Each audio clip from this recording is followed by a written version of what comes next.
Hello friends, welcome back to my channel. तो आज के इस वीडियो में मैं आपको एक्सप्लेन करने वाली हूँ 2023 में आई सीरीज लखन लीला भार्गव। तो चलिए विदाउट वेस्टिंग टाइम सीरीज का एक्सप्लेनेशन स्टार्ट करते हैं। सीरीज स्टार्ट होती है एक कोर्ट के बाहर से, जहाँ पर टीपू नाम का एक लड़का एक लॉयर को वॉशरूम में लॉक कर देता है। अब उसके केस की हियरिंग थी और उसका क्लाइंट उस लॉयर का वेट कर रहा था। तभी टीपू वहाँ जाकर कहता है कि उनका लॉयर तो भाग गया, लेकिन उसके पास एक ऐसा लॉयर है जो काफी ज्यादा इंटेलिजेंट है। और ये सुनकर क्लाइंट भी मान जाता है, जिसके बाद टीपू वहाँ पर लखन को बुलाता है। लखन का पूरा नाम है लखन लीला भार्गव। लखन आज बहुत ज्यादा खुश था क्योंकि आज उसे अपना पहला केस मिलने वाला था। लखन क्लाइंट से पूछता है कि केस क्या है। एक्चुअली ये केस एक मास्टर जी ने किया था स्टूडेंट्स के ऊपर, क्योंकि स्टूडेंट्स ने एक वाटर प्यूरिफायर को फोड़ दिया था और मास्टर जी चाहते हैं कि उन स्टूडेंट्स को कड़ी से कड़ी सजा हो। यहाँ पर हमें पता चलता है कि लखन भी बचपन में काफी ज्यादा शैतान था और जो मास्टर जी केस कर रहे थे वो लखन के भी मास्टर जी थे और लखन ने उन्हें भी काफी ज्यादा तंग किया था। लखन जब मास्टर जी की बात सुनता है तो वो मास्टर जी को ही डांटने लगता है, क्योंकि मास्टर जी एक छोटी सी गलती की उन बच्चों को बहुत कड़ी सजा देने वाले थे। लखन देखता है तो मास्टर जी के जेब में शराब की बोतल थी। लखन मास्टर जी से कहता है कि पहले वो खुद सुधर जाए, फिर बच्चों को सुधारे। बच्चों ने थोड़ी सी शरारत की है और उसके लिए उन्हें इतनी बड़ी सजा देने की जरूरत नहीं। वो मास्टर जी से कहता है कि वो उनके ऊपर ही केस करेगा, क्योंकि वो बच्चों को टॉर्चर कर रहे हैं। ये सुनने के बाद मास्टर जी वहाँ से डरकर भाग जाते हैं और इस तरह से लखन ने केस को बाहर ही रफा दफा कर दिया था। ये देखकर वहाँ के सभी लोग खुश होते हैं, लेकिन लखन के दोस्त नाराज थे, क्योंकि आज भी लखन को उसका पहला केस नहीं मिला। लेकिन लखन का कहना था कि उसके लिए इंसाफ ज्यादा मैटर करता है, क्योंकि अगर बच्चों को इतनी छोटी उम्र में सजा हो जाती तो उनका फ्यूचर खराब हो जाता। जिसके बाद लखन अपने घर जाता है तो उसकी माँ उसे डांट रही थी, क्योंकि वो चाहती थी कि लखन एक बहुत बड़ा लॉयर बने, लेकिन आज तक लखन को एक भी केस नहीं मिला। एक्चुअली लखन के पापा एक बहुत बड़े लॉयर हैं, जिनका नाम है मोहन सांडियाल। वो एक बहुत ही फेमस लॉयर है, लेकिन वो लखन और उसकी माँ को जब लखन छोटा था तभी छोड़कर चले गए थे। जिसके बाद उन्होंने दूसरी शादी कर ली है और उनका एक बेटा है नीरज, जो भी एक लॉयर है, और एक बेटी भी है। तो वही हम लखन की माँ लीला की बात करें तो लीला ने अकेले ही लखन की परवरिश की है। लखन के दो खास दोस्त हैं, जिसका नाम है टीपू और मुलायम। मुलायम एक पुलिस इंस्पेक्टर है तो वही टीपू एक पॉलिटिशियन है। दोनों ही लखन के जिगरी यार थे। साथ ही उनकी एक और फ्रेंड है जिसका नाम है डिंकी। लखन जब कैफे में टीपू और डिंकी से बात कर रहा था तभी वहाँ पर मुलायम आता है। एक्चुअली मुलायम लखन के लिए नया केस लेकर आया था। मुलायम बताता है कि एक प्रीति नाम की लेडी को अरेस्ट किया गया है। एक्चुअली प्रीति एक सीए फर्म में काम करती है। वो अपने क्लाइंट मुकेश ज्वेलर से मिलने गई थी। मुकेश जी उसे टैक्स के पैसे देने वाले थे, लेकिन पैसे लेने से पहले प्रीति ने सीसीटीवी कैमरास बंद कर दिए। तभी वहाँ पर एक चोर आया जिसने मास्क पहना था।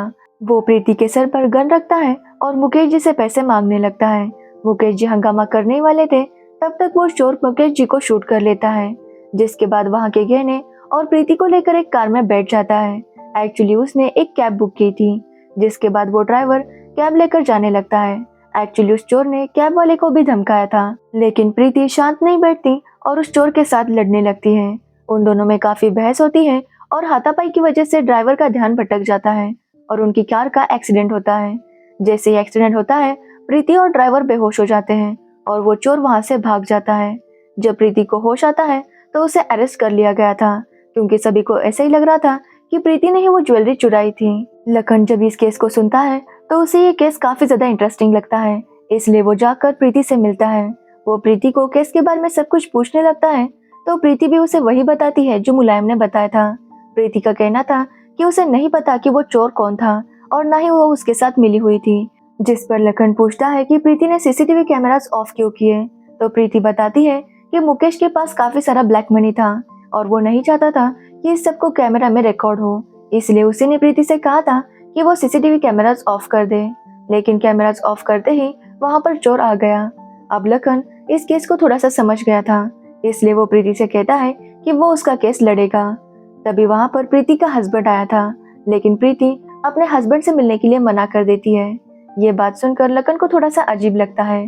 प्रीति बताती है कि उसका हस्बैंड कुछ भी काम नहीं करता, वो दिन भर घर में बैठा रहता है और उसी की वजह से प्रीति को काम करना पड़ रहा था। अगर उसका हस्बैंड काम करता तो प्रीति इस मुसीबत में फंसती ही नहीं। ये सुनने के बाद लखन उसका केस ले लेता है। जब वो बाहर आता है तो उसकी मुलाकात प्रीति के हस्बैंड से होती है। जो लखन से रिक्वेस्ट करता है कि वो उसकी वाइफ को बचा ले। साथ ही प्रीति का हस्बैंड कहता है कि वो पैसे नहीं दे पाएगा क्योंकि उसके पास उतने पैसे थे नहीं, और लखन उनका केस फ्री में लड़ने के लिए तैयार हो जाता है। जिसके बाद वो घर जाकर केस की तैयारी करने लगता है। लखन की माँ भी बहुत खुश थी क्योंकि आखिरकार लखन को उसका पहला केस मिल ही गया था। जिसके बाद लखन पूरी तैयारी करके कोर्ट जाने लगता है। आज वो केस लड़ने के लिए काफी ज्यादा एक्साइटेड था और उसी एक्साइटमेंट में वो साक्षी नाम के एक लॉयर से टकराता है। साक्षी को देखकर लखन को साक्षी बहुत पसंद आती है। वो साक्षी से फ्लर्ट करने लगता है, लेकिन साक्षी उसे ज्यादा भाव नहीं देती। साक्षी बताती है कि वो यहाँ पर नीरज को असिस्ट करने के लिए आई है।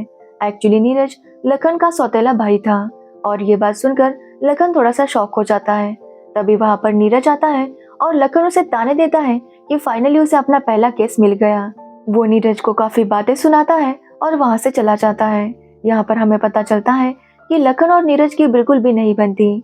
जिसके बाद लखन कोर्ट में जाता है तो उसके ऑपोजिट नीरज ही था।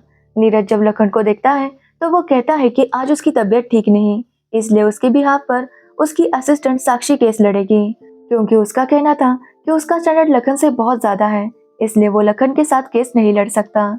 जिसके बाद साक्षी वहां पर आती है और वो अपना केस लड़ने लगती है, लेकिन तभी प्रीति उन्हें रोक लेती है, क्योंकि प्रीति का कहना था कि उसे अपना लॉयर बदलना है, उसे लखन एज अ लॉयर नहीं चाहिए था। और ये बात सुनकर लखन को एक और बड़ा झटका लगता है। जिसके बाद वो घर जाता है तो उसकी माँ उसे बहुत ज्यादा डांटती है, क्योंकि लखन के हाथ से ये भी केस चला गया था। लेकिन उसकी माँ कहती है कि वो ये केस लखन के हाथ से नहीं जाने देगी। जिसके बाद लखन के फ्रेंड्स और उसकी माँ मिलकर एक प्लान बनाते हैं। एक्चुअली लखन की माँ मुलायम की मदद से जेल में जाती है, जहाँ पर प्रीति को रखा हुआ था। वहाँ पर वो बताती है कि एक लॉयर है जो हमेशा उसकी मदद करता है, चाहे वो जो भी क्राइम करे। तभी वहाँ पर लखन आता है और लीला को छुड़वा देता है। ये देखकर प्रीति काफी इम्प्रेस हो जाती है, क्योंकि लखन ने क्रिमिनल को छुड़वा दिया था, और प्रीति का कहना था कि वो तो क्रिमिनल भी नहीं है, इसलिए लखन उसे आसानी से छुड़वा लेगा। इसलिए प्रीति लखन को फिर से अपना केस दे देती है। जिसके बाद कोर्ट शुरू होता है और लखन प्रीति का केस लड़ रहा था। तभी साक्षी कैब ड्राइवर को बुलाती है और उसका बयान पूछती है, तो कैब ड्राइवर बताता है कि प्रीति और वो चोर उसी के कैब में बैठे थे, और उसे लग रहा था कि प्रीति और वो चोर मिले हुए हैं। ये सुनने के बाद प्रीति चिल्लाने लगती है कि ये ड्राइवर झूठ बोल रहा है, क्योंकि प्रीति और उस चोर की काफी ज्यादा लड़ाई हुई थी। लेकिन कैब ड्राइवर ने बयान दे दिया था। लखन को भी यही लग रहा था कि कैब ड्राइवर झूठ बोल रहा है, इसलिए उसे कैब ड्राइवर के बारे में पता करना था। जिसके बाद वो अपने दोस्तों के साथ मिलकर कैब ड्राइवर के बारे में पता करता है, तो उसे पता चलता है कि कैब ड्राइवर के पास रिसेंटली ही बहुत सारे पैसे आए थे। लखन को पता चलता है कि किसी ने कैब ड्राइवर को पैसे दिए थे। जिसके बाद लखन कैब ड्राइवर की वाइफ से मिलता है और उससे सारा सच उगलवा देता है। तब उसकी वाइफ बताती है कि कैब ड्राइवर को एक अपने कैब में अंगूठी मिली थी, जिसे उसने बेच दिया और उसे काफी सारे पैसे मिले। लेकिन उसके पास कुछ दिनों बाद कुछ लोग आए और उसे बहुत से पैसे लेकर बयान बदलने के लिए कहा। उससे ये कहा कि वो ये बयान दे दे कि प्रीति और वो चोर मिले हुए थे, और ड्राइवर ने भी वही बयान दिया, जिसकी वजह से प्रीति फंस गई। लखन कोर्ट को बताता है कि किस तरह ड्राइवर को पैसे खिलाए गए थे। जिसके बाद लखन बताता है कि उसे पता चल चुका है कि क्रिमिनल कौन है। एक्चुअली लखन ने प्रीति के बारे में भी सारी जानकारी निकाल ली थी। लखन कोर्ट को बताता है कि प्रीति के हस्बैंड सुभाष की जब जॉब चली गई तो उन दोनों में काफी लड़ाइयाँ होने लगी थी, क्योंकि सुभाष कोई काम नहीं कर रहा था। जिसके बाद प्रीति की मुलाकात मुकेश के भाई विशाल से हुई और उनका अफेयर शुरू हो गया। जिसके बाद लखन सुभाष को बुलाता है और उससे पूछता है कि जब ये सब कुछ हुआ था तब वो कहाँ पर था, लेकिन सुभाष के पास इसका कुछ सही जवाब नहीं था। जिस पर लखन कहता है कि सुभाष के मोबाइल का लोकेशन उसी ज्वेलर के पास का था। जिसके बाद लखन कहता है कि वो चोर और कोई नहीं बल्कि सुभाष ही था। सुभाष ने ही वहाँ पर चोर बनकर आया और मुकेश को मार दिया, और सुभाष ने ही विशाल की अंगूठी कार में छोड़ी थी ताकि विशाल फंस जाए। सबको ऐसा ही लगे कि विशाल और प्रीति ने मिलकर ही मुकेश को मारा है, और ये सब कुछ सुभाष ने अकेले नहीं किया था। इस सब में उसका साथ मुकेश की वाइफ ने दिया था। एक्चुअली मुकेश की वाइफ और सुभाष का अफेयर चल रहा था, और वो दोनों ही मुकेश और प्रीति को अपने रास्ते से हटाना चाहते थे, इसलिए उन्होंने ही ये सारा प्लान किया था। अब सच्चाई सबके सामने आ गई थी, इसलिए कोर्ट उन दोनों को सजा दे देता है, और इस तरह से लखन अपना पहला केस जीत गया था। ये देखकर नीरज काफी ज्यादा गुस्सा हो जाता है, क्योंकि वो नहीं चाहता था कि लखन एक अच्छा लॉयर बने। लेकिन साक्षी लखन से थोड़ी इम्प्रेस हो गई थी। वो लखन के कैफे में जाती है, क्योंकि वहाँ का पाइनएप्पल केक काफी ज्यादा फेमस था, और साक्षी अपने बॉस के लिए ये केक लेकर जाना चाहती थी। लखन जब सुनता है कि ये केक उसके पापा के लिए है तो वो उसके ऊपर डरपोक लिख लेता है। जिसके बाद साक्षी केक लेकर जाती है, तब वो उसे ओपन करके देखती है। तब उसे पता चलता है कि लखन ने उस पर डरपोक लिखा था। जिसके बाद साक्षी वो चॉकलेट खा लेती है और वो केक मोहन को देती है। आज मोहन की बर्थडे पार्टी थी जहाँ पर बहुत से लोग आए थे। मोहन जब उस केक को टेस्ट करता है तो वो समझ जाता है कि ये केक लीला ने बनाया था और वो उसे याद करने लगता है। लेकिन लखन की इस हरकत से साक्षी उस पर बहुत गुस्सा होती है और उसके चेहरे पर केक मलकर आ जाती है। लेकिन लखन को इसका बुरा नहीं लगता। वो तो बहुत ज्यादा खुश था क्योंकि उसने अब केस जीत लिया था। इसलिए वो और उसके फ्रेंड्स मिलकर पार्टी करने चले जाते हैं। जब वो पार्टी से आ रहे थे तभी उनकी गाड़ी के सामने एक भरत नाम का आदमी आता है। वो लोग गाड़ी रोक लेते हैं और भरत से पूछने लगते हैं कि उसने ऐसा क्यों किया। तो भरत कहता है कि वो सब कुछ खत्म करना चाहता था। ये सुनकर लखन और उसके फ्रेंड्स समझ जाते हैं कि भरत बहुत ज्यादा डिप्रेस है। इसलिए वो भरत को लेकर उसके घर छोड़ने चले जाते हैं और यहाँ पर उन्हें भरत ऐसा क्यों कर रहा था इसका पता चल जाता है। एक्चुअली भरत की कुछ टाइम पहले ही शादी हुई थी, लेकिन आज 3 महीने के बाद उसकी वाइफ उससे डिवोर्स चाहती है क्योंकि भरत ने उस पर चीट किया था। इसलिए भरत की वाइफ निकिता अब उससे डिवोर्स चाहती है और वो बदले में काफी सारे पैसे और घर की डिमांड कर रही थी। भरत की माँ कहती है कि भरत ने उन्हें बिना बताए शादी कर ली थी और शादी के 3 महीने बाद ही ये सब कुछ हो गया। वो नहीं चाहते कि वो निकिता को इतने सारे पैसे दे क्योंकि उनके हिसाब से निकिता कोई अच्छी लड़की नहीं है। लेकिन भरत का कहना था कि उसने सच में निकिता पर चीट किया है। भरत बताता है कि शादी के बाद एक लड़की उससे बात किया करती थी, जिसके बाद भरत भी उससे बात करने लगा और इसी दौरान निकिता को उस पर डाउट हुआ। इसलिए उसने भरत के पीछे एक डिटेक्टिव को लगा दिया। जब एक दिन भरत उस लड़की से मिलने होटल में गया तो वो दोनों इंटीमेट हुए और उसी वक्त उस डिटेक्टिव ने फोटोज भी निकाले और उन फोटोज को निकिता को दिखा दिया। अब निकिता के पास वो फोटोज भी थे, इसलिए वो केस फाइल कर चुकी है। सारा केस सुनने के बाद लखन डिसाइड करता है कि वो भरत के लिए केस लड़ेगा। जिसके बाद अब लखन को उसका दूसरा केस मिल गया था। लेकिन ये बात जब नीरज को पता चलती है तो वो बहुत ज्यादा गुस्सा हो जाता है क्योंकि वो नहीं चाहता था कि लखन को कोई केस मिले। इसलिए लखन के ऑपोजिट जो लॉयर केस लड़ने वाला था, नीरज उसे कहता है कि उसे किसी भी हालत में इस केस को जीतना होगा क्योंकि नीरज नहीं चाहता कि अब लखन कोई केस जीते। जिसके बाद लखन अपने केस में लग जाता है। कोर्ट शुरू होता है और लखन सबको बताता है कि किस तरह उसके क्लाइंट को फंसाया जा रहा है। लखन कहता है कि उन फोटोज को ध्यान से देखिए। लखन बताता है कि उस डिटेक्टिव ने कहा है कि वो फोटोज उसने काफी दूर से खींचे थे, लेकिन फोटोज को देखने पर साफ पता चलता है कि वो फोटोज काफी नजदीक से लिए गए थे, यानी कि उस लड़की को पता था कि ये फोटोज खींचने वाला है। साथ ही लखन उस डिटेक्टिव को बुलाता है और उतनी ही दूर से फोटोज खींचने के लिए कहता है, लेकिन उतनी दूर से उतने क्लियर फोटोज नहीं आ रहे थे। इसलिए पता चल गया था कि डिटेक्टिव यहाँ पर झूठ बोल रहा है और ये बात सुनकर जज उन्हें अगली तारीख दे देता है। अब लखन ने इस केस को एक नया टर्न दिया था, जिसकी वजह से भरत के मम्मी पापा काफी ज्यादा खुश थे। लेकिन लखन कहता है कि वो उनसे 3 गुना ज्यादा फीस लेगा और वो लोग भी इसके लिए मान जाते हैं क्योंकि निकिता को जितने पैसे देने थे उस हिसाब से लखन की फीस काफी ज्यादा कम थी। लेकिन ये सब करते हुए साक्षी लखन को देख लेती है और उसे लगता है कि लखन एक बहुत ही लालची इंसान है।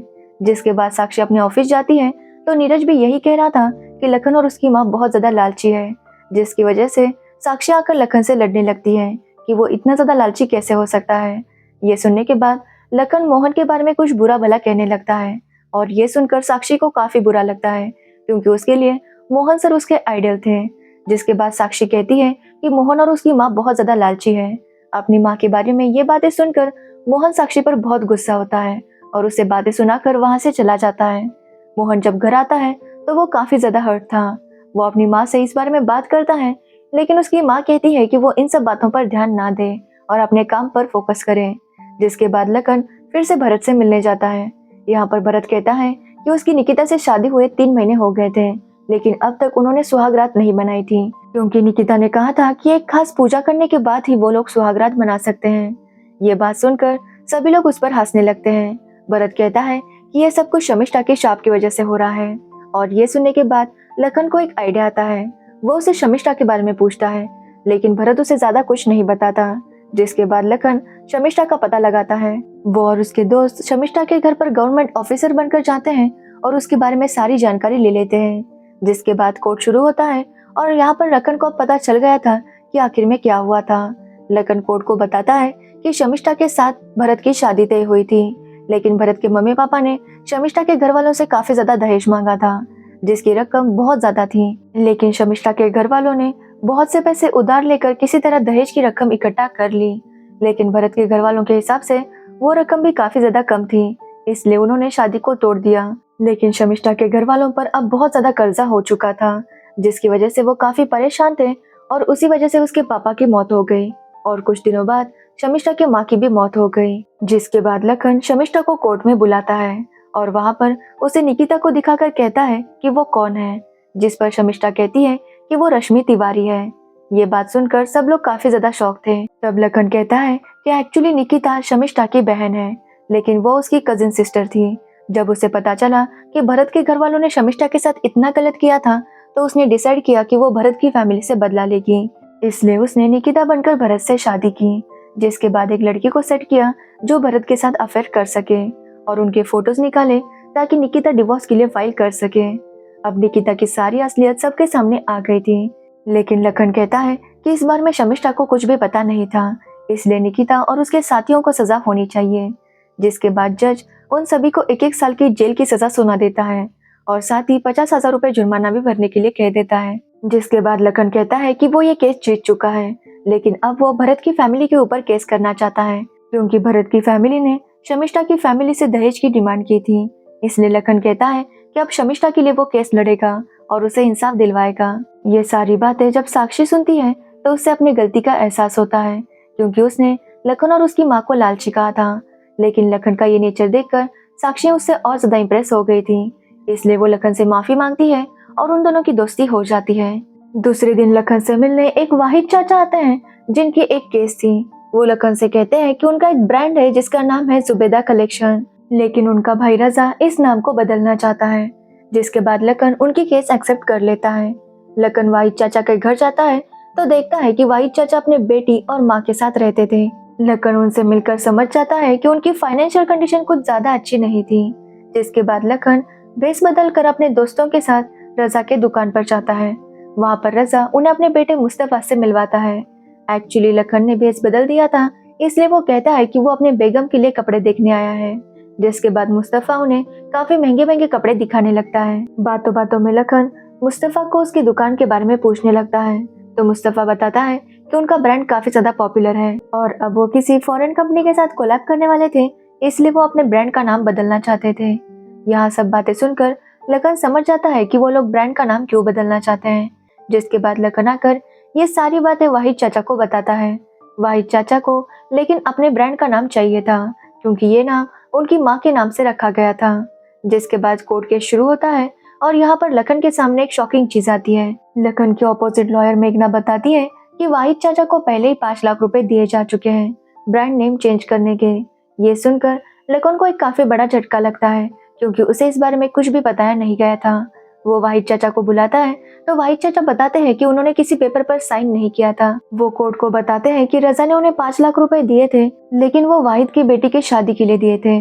जिसके बाद मेघना जज साहब को कुछ पेपर्स दिखाती है, जिसमें लिखा हुआ था कि ब्रांड नेम बदलने के लिए वाहिद चाचा एग्री करते हैं और इसके लिए उन्होंने 5 लाख रुपए भी लिए हुए हैं। लखन ये देखकर समझ जाता है कि यहाँ कुछ ना कुछ गड़बड़ है, इसलिए वो जज से थोड़ी आगे की तारीख मांगता है। लेकिन यहाँ पर जज साहब का कहना था कि वाहिद को 5 लाख रुपए मिल चुके हैं, इसलिए वो वाहिद से कहते हैं कि अगर उसे जुबेदा कलेक्शन का नाम यूज करना है तो उन्हें रजा को 50,000 रुपए महीना देना होगा, नहीं तो वो उस ब्रांड का नाम यूज नहीं कर सकते। ये सुनकर रजा काफी ज्यादा टेंशन में आ जाता है। तो वही लखन सोचने लगता है कि यह सब कुछ कैसे हुआ, क्योंकि वाहिद ने तो किसी पेपर पर साइन नहीं किया था। यहाँ पर हमें पता चलता है कि ये पेपर्स नीरज ने बनवाए थे, क्योंकि वो नहीं चाहता था कि लखन इस बार भी केस जीत जाए।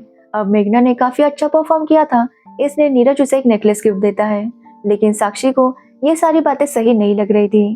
तो वही वाहिद चाचा की बेटी की शादी थी, इसलिए लखन उनसे पैसे नहीं लेता। शादी में सब लोग काफी एंजॉय करते हैं और लखन ने वहाँ पर साक्षी को भी बुलाया था। साक्षी वहाँ पर आ जाती है और लखन उसके साथ अपने सपने देखने लगता है। तभी वहाँ पर मेघना भी आ जाती है। वो मुस्तफा के साथ आई थी।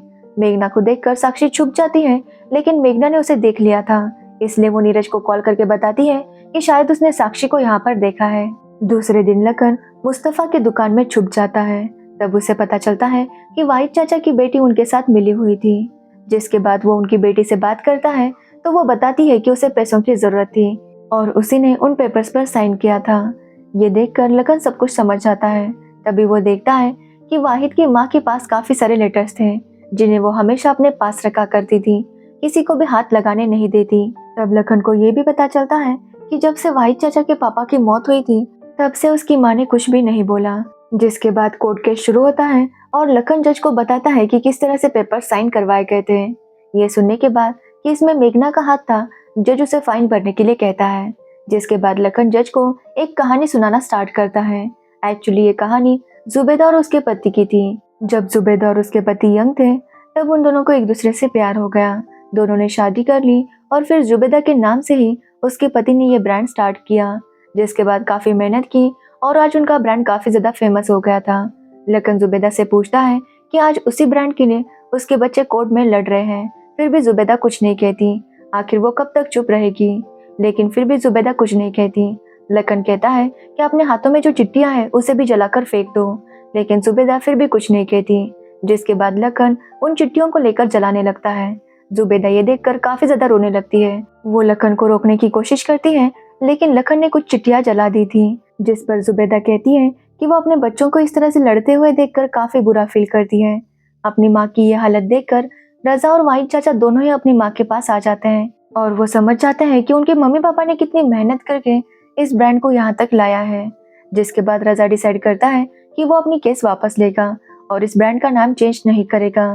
तभी वहाँ पर मुस्तफा आता है और अपने पापा को रोकने लगता है, लेकिन रजा उसे डांट देता है और दोनों भाई अपनी माँ को लेकर वहाँ से चले जाते हैं। अब इस तरह से लखन ने ये काफी इमोशनली केस सॉल्व कर दिया था और एक तरह से वो केस जीत भी गया था।